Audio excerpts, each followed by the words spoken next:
Santo anjo do Senhor, meu zeloso guardador, se a ti me confiou a piedade divina, sempre me rege, me guarda, me governa, me ilumine. Amém. Glória ao Pai, ao Filho e ao Espírito Santo, como era no princípio, agora e sempre. Amém. Bendigamos ao Senhor, demos graças a Deus. Queridos irmãos e irmãs, sejam todos bem-vindos e bem-vindas à nossa aula de Catecismo, o nosso segundo curso do dia. Primeiro, às 9 horas da manhã, curso da Sagrada Escritura. O segundo, agora, às 14 horas, curso de Catecismo. E o terceiro, às 21 horas, curso de Liturgia. Estamos na preparação dos dons no curso de Liturgia. No nosso Catecismo da Igreja Católica, aqui, para lembrar sempre vocês que não tem, possa adquirir o Catecismo da Igreja Católica. Ainda não foi superado, é atual ainda, até o novo concílio. Nós estamos no número na página 119 do Catecismo, o número 422. Estamos avançando. O capítulo 2º, dessa sessão, que é dessa primeira sessão e da primeira parte do Catecismo, que é a profissão da fé cristã, tá certo? Tem como título ao que nós professamos: creio em Jesus Cristo, Filho único de Deus. Creio em Jesus Cristo, Filho único de Deus. Vamos fazer a teologia, de Jesus Cristo, cristológica. É como se fosse uma disciplina, uma cadeira de cristologia.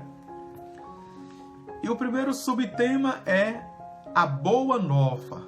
Deus enviou o seu Filho. O que é boa nova? É que Deus enviou o seu Filho. Deus amou tanto o mundo que enviou o seu Filho para morrer por cada um de nós. Essa é a realidade evangélica, essa é a realidade bíblica, a santa palavra de Deus. Vejam? Por isso que os gregos entendiam justamente isso com a palavra evangelho. Eles pronunciavam como se escreve no grego, evangelho, que quer dizer boa nova, boa notícia. Vejam quantas informações já temos no início desta aula, tá certo? O evangelho, a santa palavra de Deus. Vamos avante, número 422. Quando, porém, chegou a plenitude do tempo, enviou Deus seu Filho,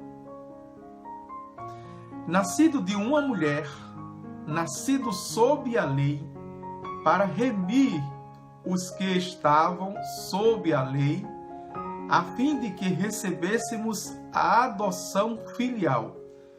Paulo diz isso à comunidade de Gálatas, capítulo 4, versículo de 5 a 6. Este é o Evangelho de Jesus Cristo, o Filho de Deus. Deus visitou seu povo, cumpriu as suas promessas feitas a Abraão e a sua descendência. Fê-lo para, além de toda a expectativa, enviou seu Filho bem amado.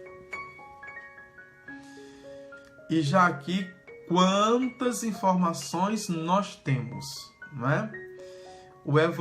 Este é o Evangelho de Jesus Cristo, Filho de Deus. E quem diz isso justamente, vejam, é Marcos capítulo 1, versículo 1, que vai falar sobre este Evangelho. Só vamos, como ontem, vamos ver o Evangelho de Marcos, capítulo 1, como Marcos abre o seu livro, né? O Evangelho de Marcos. Marcos abre justamente dizendo isso, afirmando, veja, capítulo 1, versículo 1 de São Marcos. Ele diz: começou da boa notícia de Jesus Cristo, aliás, começo da boa notícia de Jesus Cristo, Filho de Deus. O que ele vai narrar, né, como Evangelho. A boa notícia como Filho de Deus. Atenção para uma dica bíblica, não é? Que o evangelista Marcos, ele escreve todo o seu evangelho a partir de uma pergunta: quem é Jesus? E já no início ele dá a resposta.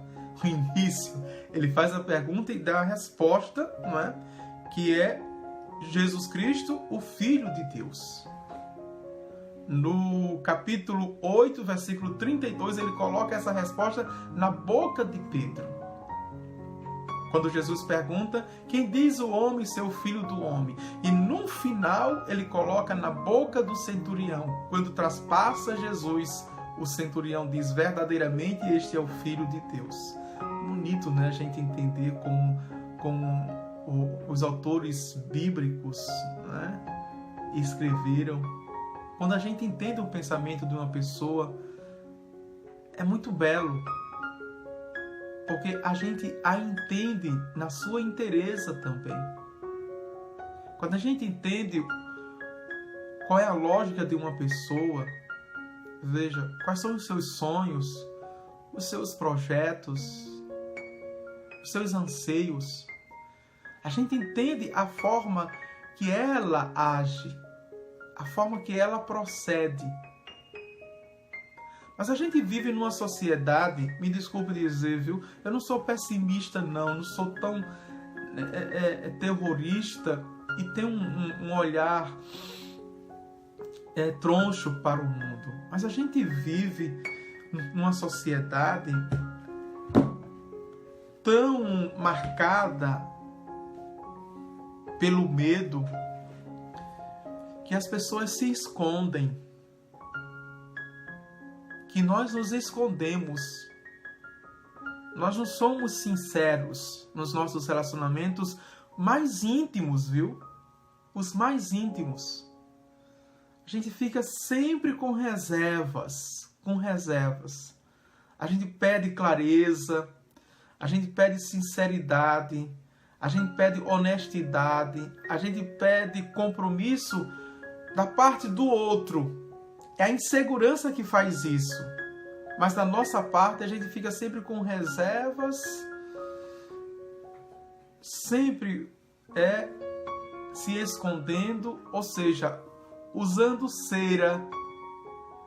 Usar cera na Idade Média é usar máscara, porque as máscaras elas eram confeccionadas pela cera.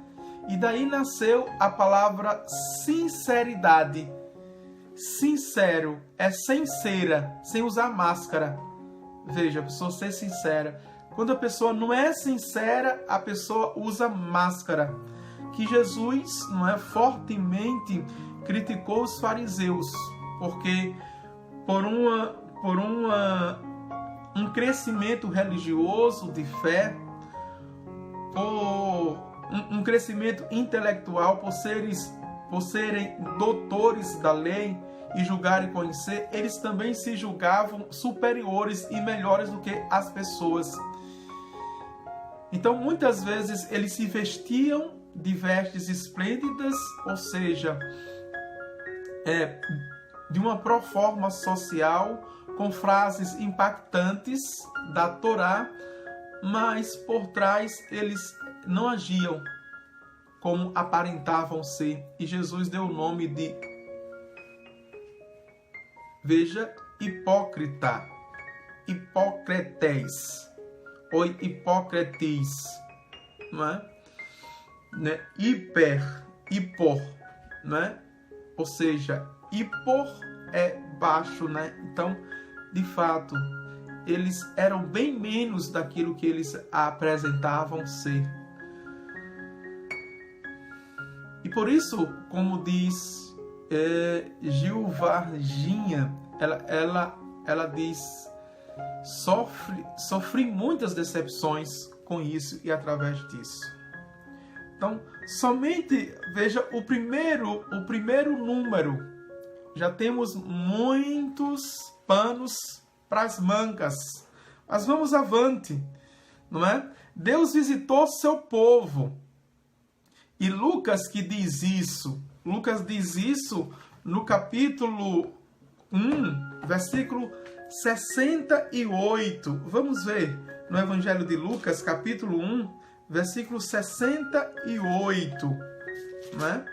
Pegue também a Bíblia, não apenas o catecismo, para que vocês possam também, é um estudo, né? E conferindo aquilo que eu estou apresentando, colocando. Vejam, bendito o Senhor Deus de Israel, porque se preocupou em resgatar seu povo. A bendição, não é? O cântico divide-se em duas partes desiguais. Na primeira recorda a ação de Deus até esse momento, não é? E na segunda parte anuncia o destino de fato, quem será este menino, Jesus Cristo.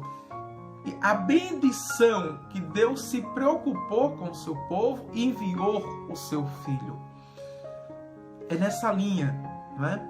Ou seja, não apenas aquele povo hebreu, o povo judeu, o povo de Israel, mas aqui é todo o povo. Eu e você, todos nós estamos inclusos. Todos nós somos contemplados por esta preocupação de Deus. E ainda hoje Jesus está vindo, não é?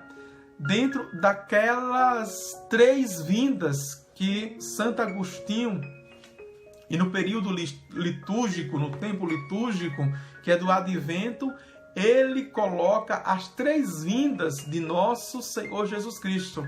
A primeira, não é, que já veio, historicamente nós celebramos no Natal, 25 de dezembro, o nascimento de Jesus. Vejam, a segunda, que ele virá como juiz para julgar os vivos e os mortos. Mas temos a terceira, que ele está vindo o tempo todo. E que é bonito, não é? Que é bonito, talvez eu diga isso no curso de liturgia, mas quero antecipar nesse contexto do número 422 do Catecismo da Igreja Católica, é que ele vem. E na liturgia nós encontramos isso todos os dias na Santa Missa, que é a primeira presença de Jesus na Assembleia. Não é? Quando começa a missa, que Paulo chama de corpo místico de Cristo, é a primeira presença nos irmãos, nas pessoas, na sua criação mais sublime, que é a criação humana, que é em mim e em você. Jesus está em você, Jesus age em você e quer fazer o bem por você. Não esqueça disso. Jesus está em nós, não é? E quer fazer o bem a esta humanidade através dos humanos. Foi Ele que quis, Ele que quer, Ele que escolheu. Certo? A segunda presença é na palavra proclamada, que nós chamamos de liturgia, liturgia da palavra. Né? Na escuta atenta da palavra de Deus, palavra do Senhor, graças a Deus, palavra da salvação, glória a vós, Senhor. Veja, vai falar no Evangelho, Jesus Cristo, aleluia. Nós cantamos como antífona de aclamação ao Evangelho isso. E o Catecismo da Igreja Católica coloca essa realidade, a terceira presença de Jesus, veja, sobretudo nas espécies consagradas. O corpo, sangue, alma e divindade, não é? Que é a liturgia eucarística, qual nós estamos estudando no curso de liturgia. À noite vamos ver isso, tá certo? essas presenças de Jesus. E termina esse número dizendo assim, não é? Enviou seu filho bem amado. Enviou seu filho bem amado. E aqui é interessante que, voltando para Marcos, capítulo 1, versículo 11. Agora, versículo 11. Marcos vai nos colocar esta perspectiva do filho bem amado. Ouviu-se uma voz do céu: tu és o meu filho querido, o meu filho predileto.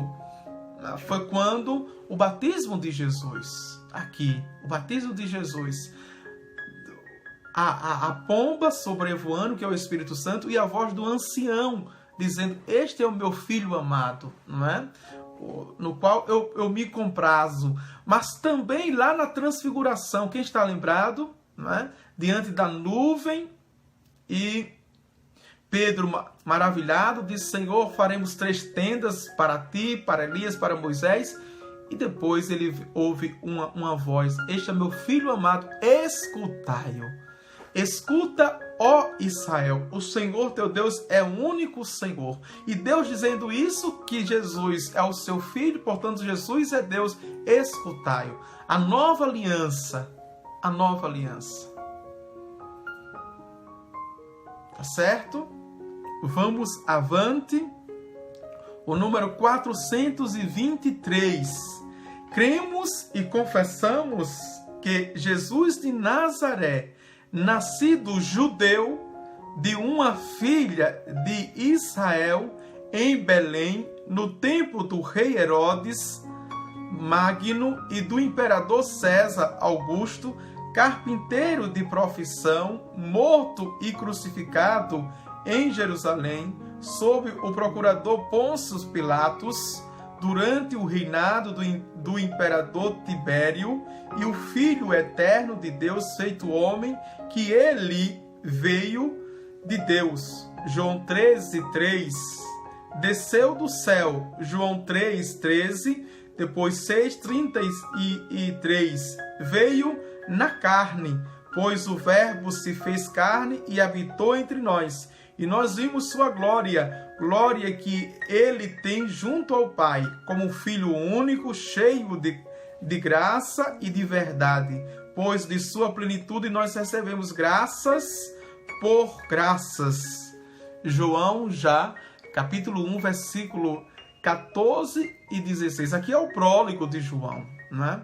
Mas esse número 423 é bem perceptível todo o contexto histórico, a datação histórica, para dizer que de fato foi um acontecimento. Não é a história da carochinha, Jesus não veio da cegonha, porque, veja, o número 422 eu não toquei, mas diz: nascido de uma mulher, nascido sob a lei. Ou seja, as condições naturais, biológicas, físicas, e sob a lei dentro de uma genealogia, como vai falar o Evangelho de Mateus, no capítulo 1.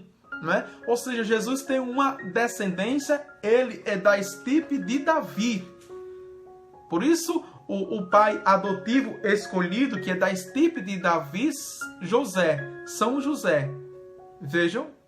E coloca isso no número 423, dá todo o contexto, né? O contexto do nascimento, né? O acontecimento e o acontecimento também histórico maior, que foi a paixão, morte e ressurreição. Ou seja, o mistério pascal, que nós vivemos também de forma litúrgica isso.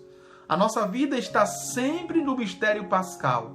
O sofrimento, a morte e a ressurreição de nosso Senhor Jesus Cristo. Vejam, no império de César Augusto, não é? Morto e crucificado sobre o procurador Pôncio Pilatos, durante o reinado do imperador Tibério. Ele que é o Filho eterno do Pai feito homem. É o contexto histórico. E interessante, porque não é apenas uma especulação sobre Jesus que o catecismo coloca, não é? Mas traz para a gente dados históricos, geográficos, políticos, econômicos, religiosos, não é? Colocando dentro de um tema, aliás, dentro de um tempo, não é? Também datado, mas fundamentado nas Sagradas Escrituras. É isso que a igreja crê, acredita, certo? Temos muitos livros que falam de Jesus Cristo, que a gente chama de cristológicos, bonitos, interessantes de sermos estudados, livros científico-teológicos, livro de espiritualidade de Jesus Cristo, livros místicos, livros vocacionais sobre Jesus Cristo. Temos em todas as dimensões. Mas, ou se vocês querem uma doutrina sobre Jesus Cristo, está aqui. E é o que nós professamos. Nós professamos o tempo todo, não é? No nosso símbolo apostólico de fé. Vamos avante. 424 diz: movidos pela graça do Espírito Santo e atraídos pelo Pai, cremos e confessamos acerca de Jesus. Vejam, tu és o Cristo, o Filho do Deus vivo. Mateus capítulo 16, versículo 16. Vejam, Jesus vai dizer isso em dois momentos. Jesus vai dizer isso a Pedro, quando ele pergunta: Pedro, quem diz o povo ser o Filho do Homem? Pedro diz: tu és o Filho de Deus, tu és o Messias, o Filho do Deus vivo. E Jesus o elogia, dizendo: não foi a carne que te fez, que te deu essa resposta, mas foi o Pai que te fez dar essa resposta. Depois ele diz aos seus discípulos: ninguém vem a mim se o Pai não o atrai. Não o atrair. Veja, e o Catecismo da Igreja Católica coloca isso, né, maestralmente. Nesse capítulo, nesse número 424. Veja, movidos pela graça do Espírito, é o Espírito, e atraído pelo Pai, cremos e confessamos acerca de Jesus Cristo.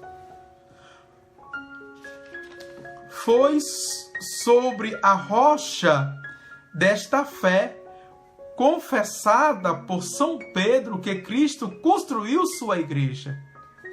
Interessante aqui vermos, não é? E quem diz isso é São Leão Magno, no Sermão 4. Ele diz justamente isso.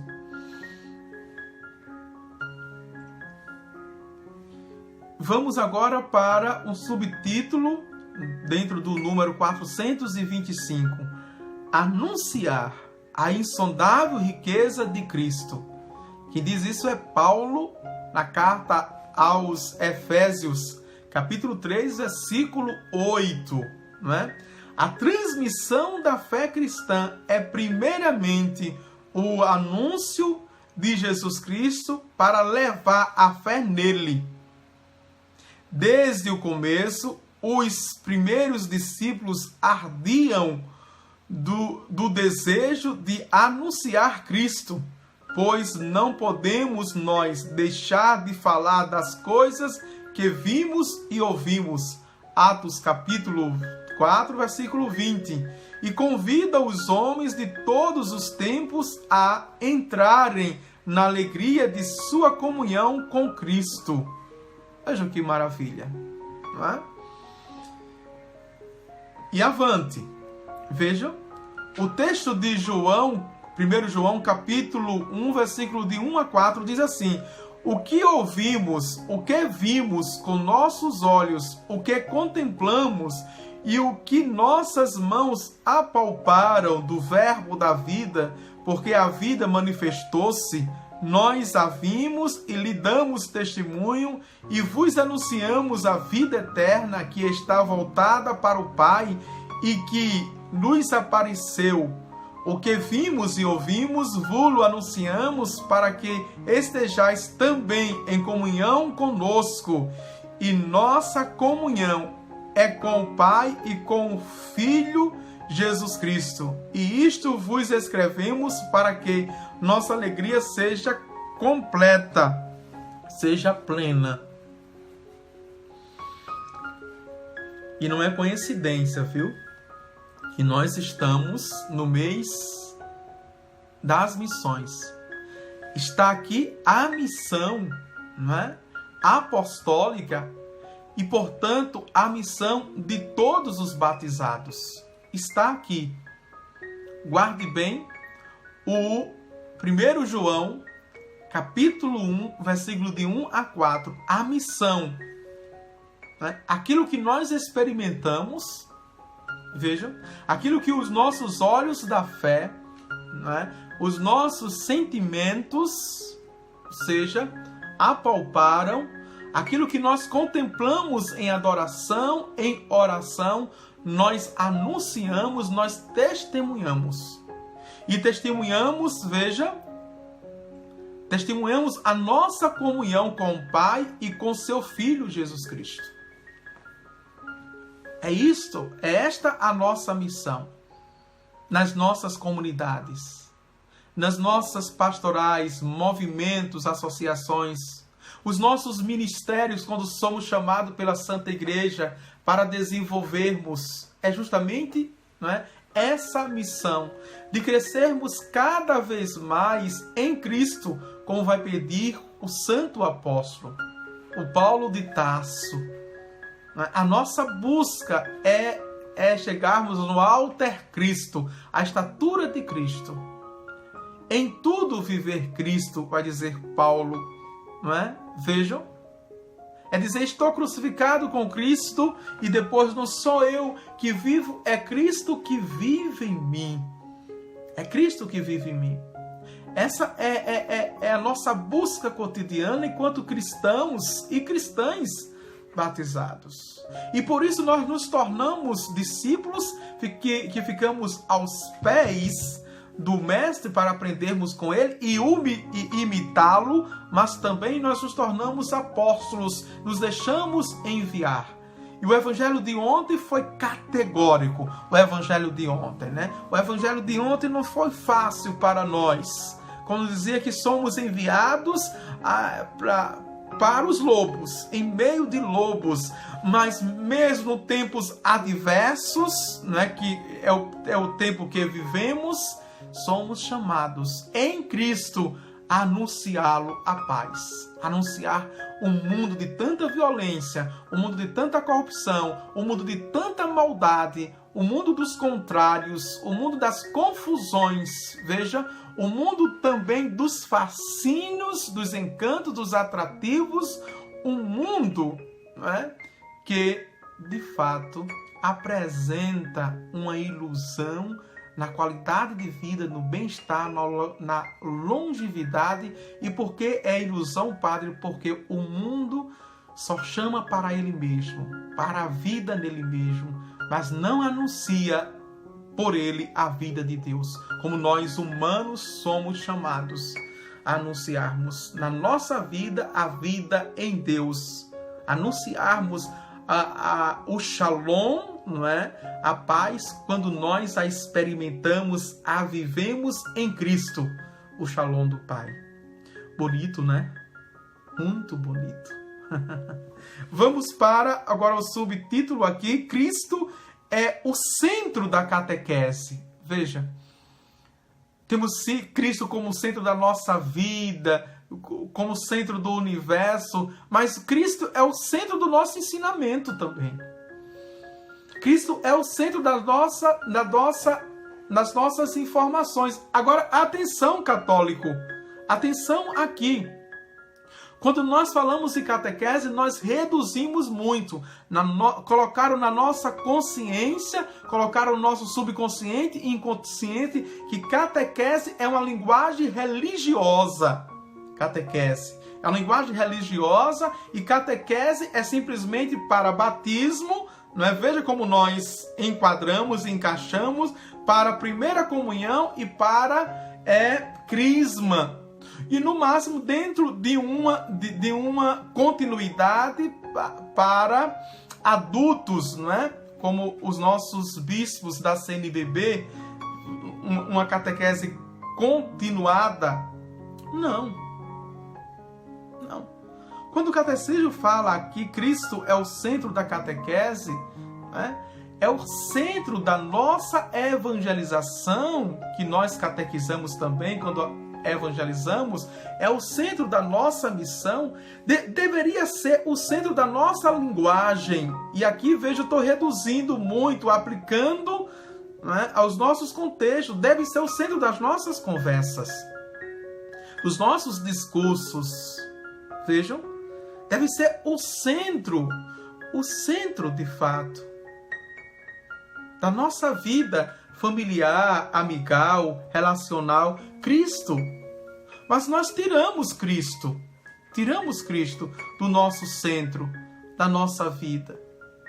E por isso mesmo, não é? Ele está esquecido. Vamos para o número 426, que diz assim: no centro da catequese encontramos essencialmente uma pessoa, a de Jesus de Nazaré, Filho único do Pai, que sofreu e morreu por nós e agora, ressuscitado, vive conosco para sempre. Atenção, catequizar é desvendar na pessoa de Cristo todo o desígnio eterno de Deus que nela se realiza. Olha o que é catequese. Um conceito básico de catequese. Se até aqui ninguém sabia conceituar o que é catequese, o número 426 diz o que é catequese. Veja, catequizar é desvendar na pessoa de Cristo todo o desígnio eterno de Deus que nela se realiza. Vejam, que na catequese se realiza, ou nela, na pessoa de Cristo, se realiza. Tá certo? Como é profundo a catequese, como é profunda a nossa catequese. Eu já disse em outras aulas, o comentário que eu teci, né, falando sobre catequese, que não é brincar com as crianças. Vejam, ciranda, cirandinha, vamos todos cirandar. Não é. Não é para pedir para as crianças trazer bonequinha da Barbie para a catequese. Não é para a criança, não é, pedir para fazer um piquenique. Vamos fazer um piquenique. Traga um lanchinho, né? Porque vai ter a hora da recreação. Não, no máximo é 1 hora. Lanche o tempo todo as crianças fazem em casa. Lanche o tempo todo os jovens fazem em casa, nas praças. Pedem agora em casa. Vejam, como nós catequistas muitas vezes estamos cheios do mundo e levamos o mundo para os espaços de catequese. O que é próprio da catequese é desvendar na pessoa de Cristo todo o desígnio eterno de Deus que nela se realiza. Na pessoa de Cristo se realiza todos os desígnios eternos de Deus.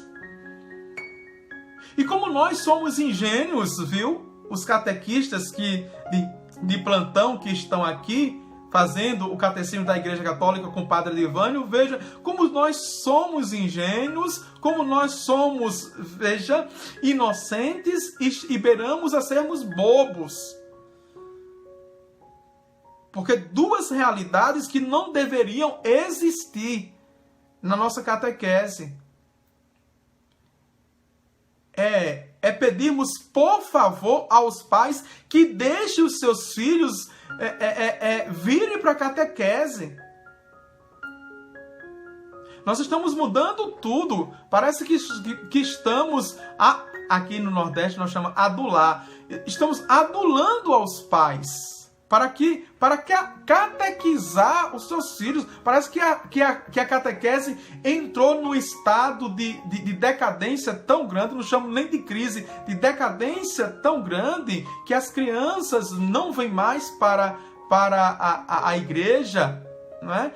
Que os catequistas têm que passar na porta para fazer inscrições. E de tanto adular os pais deixam. Os pais deixam. E a prática é dos catequistas passar na casa, pegar as crianças, depois levá-la, não é? Levá-la não. Isso nunca foi prática católica. Isso nunca foi da Igreja Católica. Os pais têm que vir. A Igreja Católica anuncia, as inscrições estão abertas e os pais ouvindo, os pais católicos, para dar continuidade. Veja, os pais católicos, os pais cristãos. Catequese é para os batizados, não para batizar. É para os batizados, primeira comunhão. Agora nós temos que para dar primeira comunhão, batizar rapidamente, não é? Para dar primeira comunhão. E depois a criança, olha, nem aparece mais. Vai aparecer quando não se torna, quando vão para outras comunidades eclesiais, volta quando o jovem, para receber mais um sacramento sem se comprometer com a Santa Igreja Católica. Eu vos pergunto, até quando vamos repetir isso? Até quando vamos dar os nossos tesouros, não é? Até quando vamos dar, veja, Jesus Cristo aos pagãos? Até quando vamos repetir isso?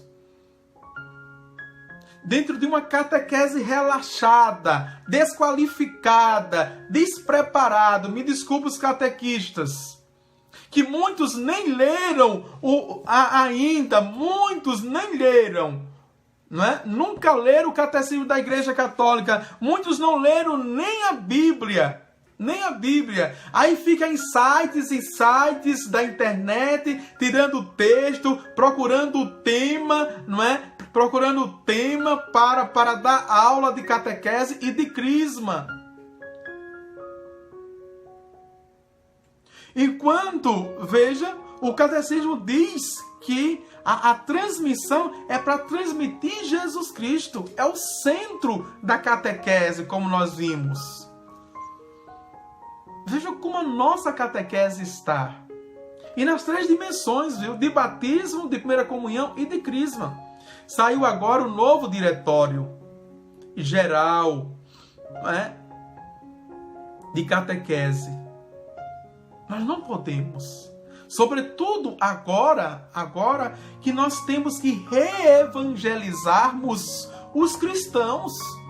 Veja, da catequese de novo, agora uma catequese aprumada, uma catequese certa. Não uma catequese troncha, errada. Como pensa a Igreja Católica? Não é? Eu já começaria, eu sou da opinião que já começaria lendo o Catecismo da Igreja Católica para as crianças. Se a criança tem condições de ter uma Bíblia, não é? Mesmo que seja em formato externo de criança, menor, mas é palavra de Deus, as crianças têm também condições de ter o catecismo da Igreja Católica.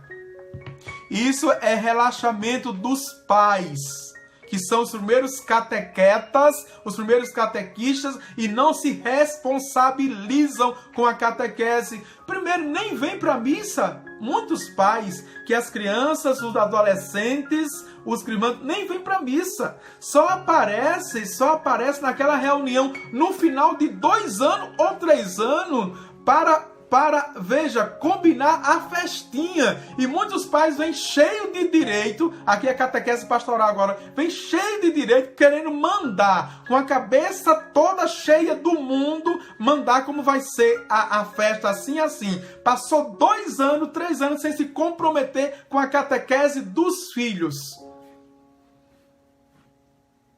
Isso é um absurdo.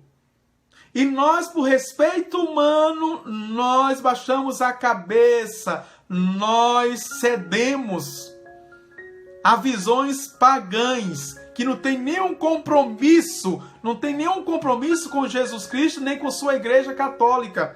Não dá para repetir essas coisas mais. Ou a gente é fiel à Igreja e a Jesus Cristo, ou a gente está traindo a Santa Igreja Católica e Jesus Cristo também.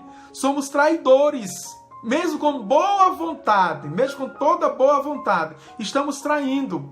E olha, viu, tem muitos catequistas que ficam com raiva do padre, quando o padre é mais energético, a chama de ignorante, não é? Que não sabe falar, não sabe tratar.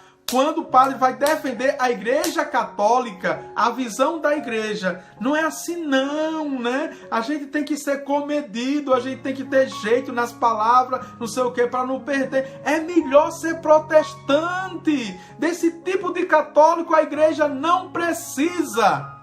Fizeram uma pergunta capiciosa ao Papa, não é? Emérito Bento XVI. Por que a Igreja Católica está perdendo tantos fiéis? E o Papa disse na ponta da língua, disse, a Igreja nunca perdeu, veja, fiéis. Quem deixa a Igreja e sai da Igreja foram os infiéis, porque quem é fiel fica na Igreja. E saiu um dado, o Vaticano II disse, viu? Vejam, atenção, é um absurdo.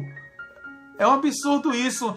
De 100% dos católicos que vão à missa, somente 10% é católico verdadeiro.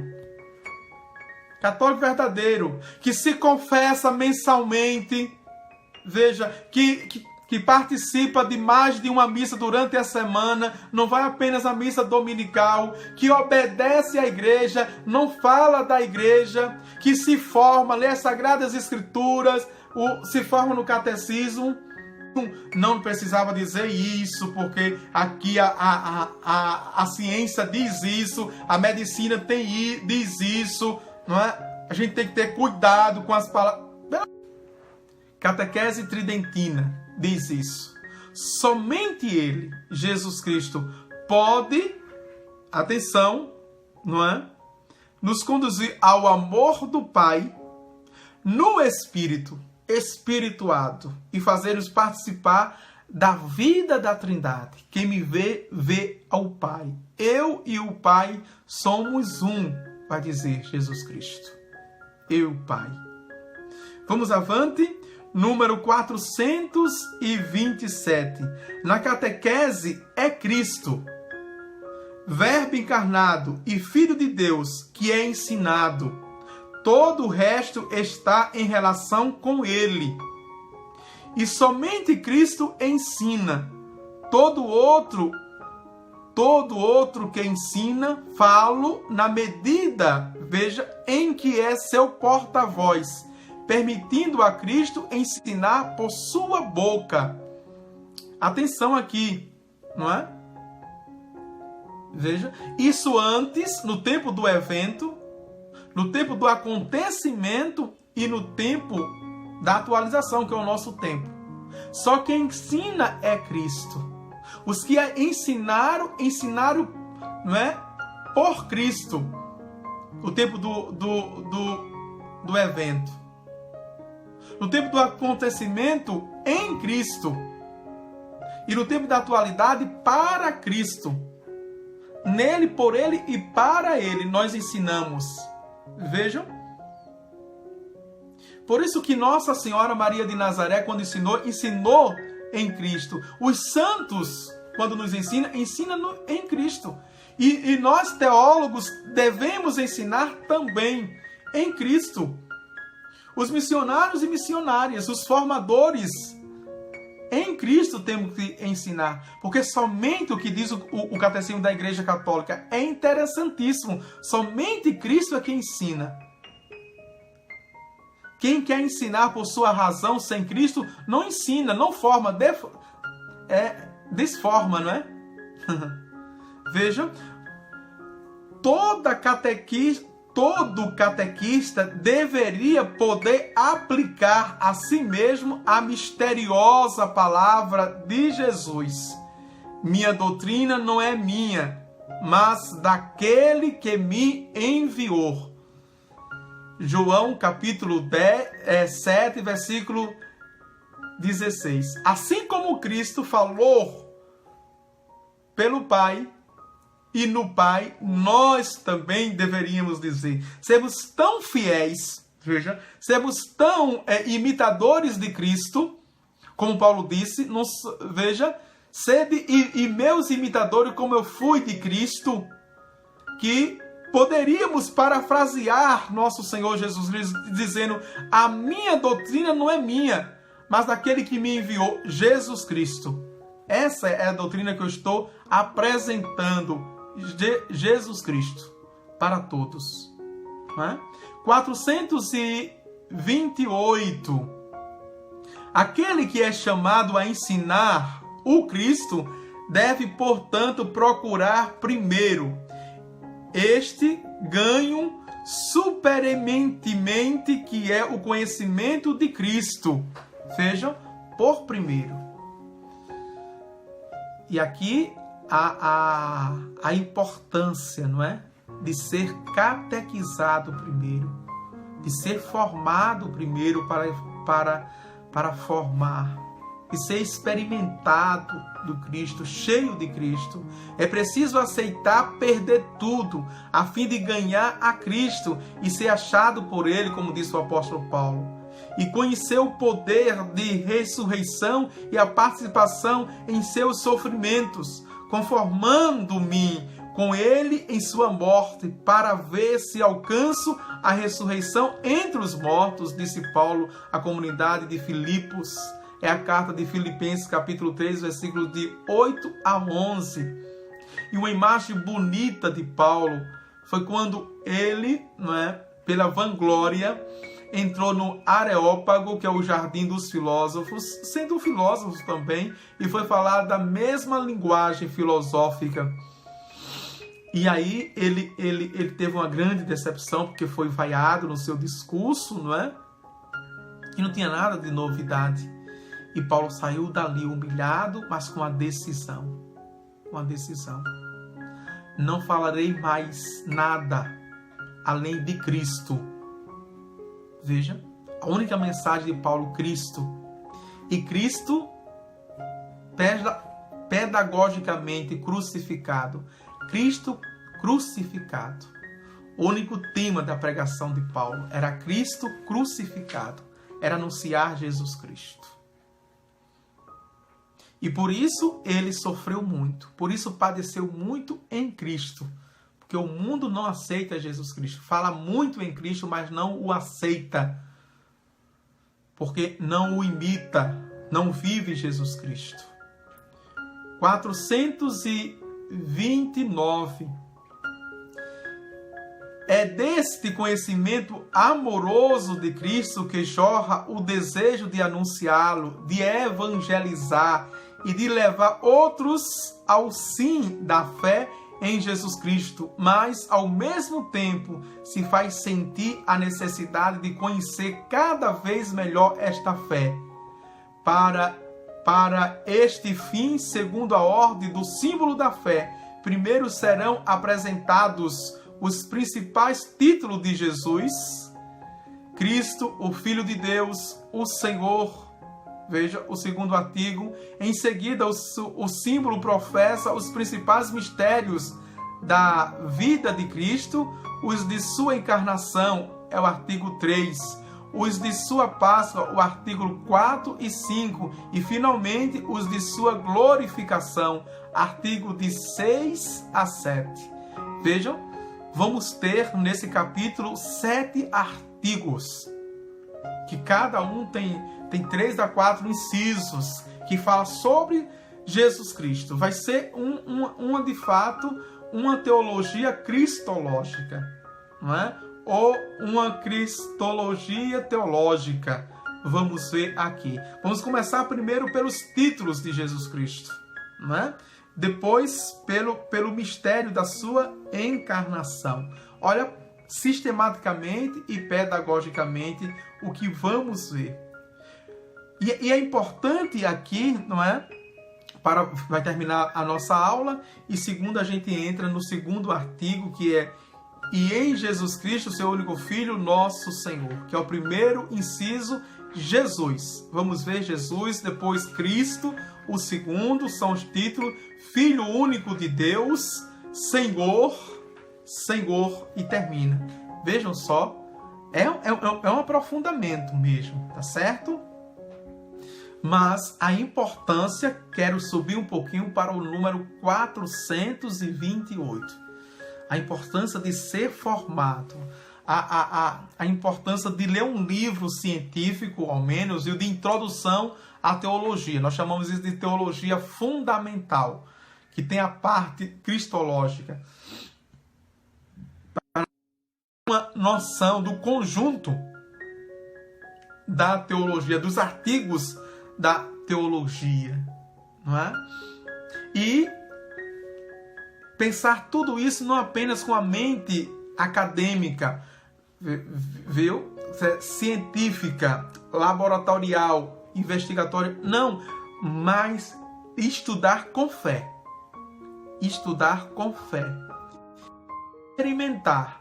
Viver primeiro. Por quê? Porque não podemos repetir, não é? Dar os nossos... Veja, o que temos mais de precioso, os tesouros da igreja. Primeiro, ao catequista de boa vontade. Segundo, a que tem tempo. Mas nem sempre o catequista de boa vontade tem... De boa vontade não dá catequese. É preciso ser formado, é preciso procurar, é preciso estudar. Né? O catequista que não gosta de ler não pode ser catequista. É a mesma coisa do professor.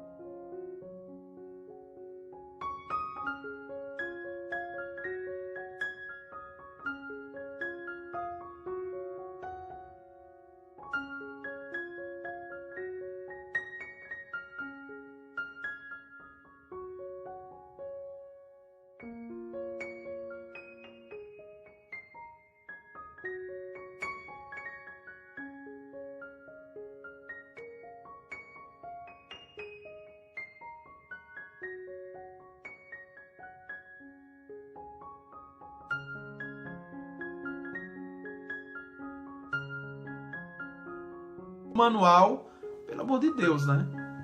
É um professor que deve rever as suas motivações enquanto profissional da pedagogia, da educação. Tem que se rever. Como também não é o catequista.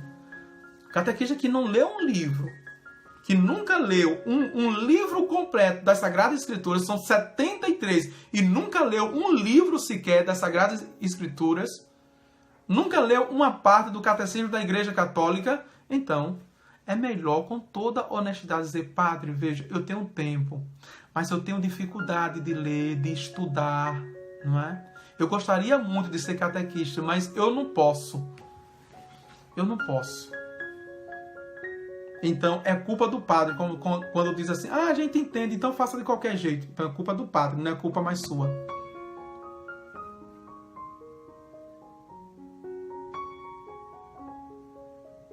Sim, veja, ontem, nesse aprofundamento de Cristo, não é isso? Está pedindo aqui, os que estão no Instagram, na página Fátima Vital. Ela disse: padre, poderia dar algumas dicas de livros para nos ajudar neste aprofundamento? Entendo que é sobre Jesus Cristo, não é? Pronto. Veja, tem livro de espiritualidade. Primeiro, um livro chamado Cristo, Minha Vida. É um livro de espiritualidade vocacional que vai te levar a se apaixonar por Jesus Cristo. Se apaixonando por Jesus Cristo, como disse Santa Teresinha, não é amar para conhecer, você vai procurar conhecê-lo mais, certo? Tem um outro livro chamado de Imitação de Cristo. A Imitação de Cristo, de Thomas de Kempis. A Imitação de Cristo. Também é um livro belíssimo de espiritualidade. Um outro livro pequeno, não é? Do Escrivá, não é? José Escrivá, que é chamado O Caminho, também, não é? Mas eu, como livro científico, teológico, não é? De fé e de espiritualidade, a trilogia de Bento XVI, Jesus de Nazaré, que tem Jesus, ok? Nas capas tem Jesus. Bento XVI, Jesus. Pronto, esse livro, se você conseguir os 3, você tem um curso de teologia sobre Jesus Cristo completo. Porque ele vai colocar Jesus na infância, toda a infância de Jesus, veja. Depois, toda a vida pública de Jesus, não é? E o último, ele vai narrar sobre o mistério pascal de Jesus, morte, paixão, morte e